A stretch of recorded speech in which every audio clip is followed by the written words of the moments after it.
ज्योतिर्मठ के शंकराचार्य अभिमुक्तेश्वरानंद एक बार फिर से उन्होंने बड़ी घोषणा कर दी है, जिसे सुनकर सभी लोग हैरान हैं। दरअसल शंकराचार्य ने कांग्रेस सांसद राहुल गांधी को हिंदू धर्म से बहिष्कार करने का ऐलान कर दिया है। शंकराचार्य ने कहा कि आज से राहुल गांधी को हिंदू धर्म का न माना जाए। दरअसल राहुल गांधी ने संसद में मनु स्मृति को लेकर बयान दिया था। इस पर शंकराचार्य ने राहुल गांधी से स्पष्टीकरण मांगा था। इस संबंध में उन्हें पत्र भी भेजा गया था, लेकिन 3 महीने बीत जाने के बाद भी राहुल गांधी की ओर से कोई जवाब नहीं आया। अब शंकराचार्य अभिमुक्तेश्वरानंद ने उन्हें हिंदू धर्म से बहिष्कृत करने की सार्वजनिक घोषणा कर दी है। उन्होंने कहा कि राहुल गांधी ने संसद में हिंदू धर्म का अपमान किया है।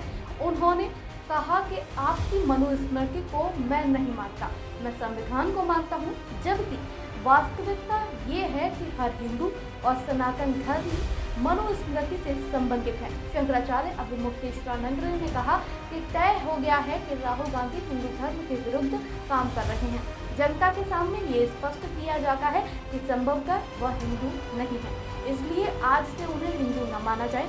हिंदू पुरोहित पंडित हिंदू विधि से उनकी पूजा न कराएं, हिंदू मंदिरों में उनके प्रवेश को प्रतिबंधित किया जाए, सभी हिंदू सनातनी धार्मिक कार्यों से उनको वंचित किया जाए। मनुस्मृति की किसी बात से आप असहमत हो सकते हैं।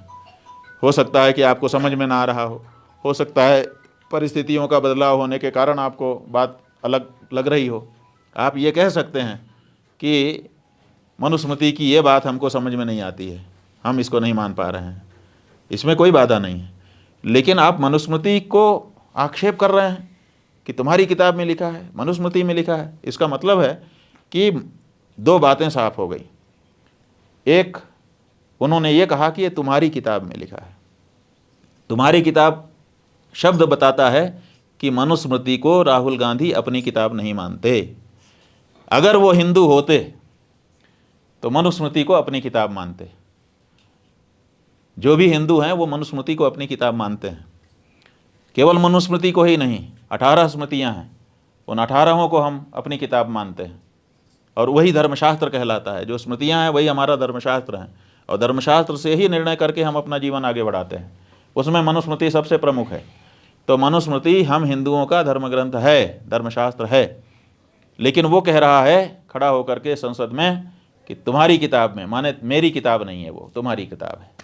इसका मतलब है कि वो मनुस्मृति को अपनी किताब नहीं मानता, और जो मनुस्मृति को अपनी किताब नहीं मानता वो हिंदू कैसे हो सकता है? तो उनके हिंदू होने में समस्या है। आपकी शंकराचार्य द्वारा दी गई इस घोषणा पर क्या कहना है, कमेंट में जरूर बताइएगा। वीडियो को लाइक और शेयर करिएगा, चैनल को सब्सक्राइब भी।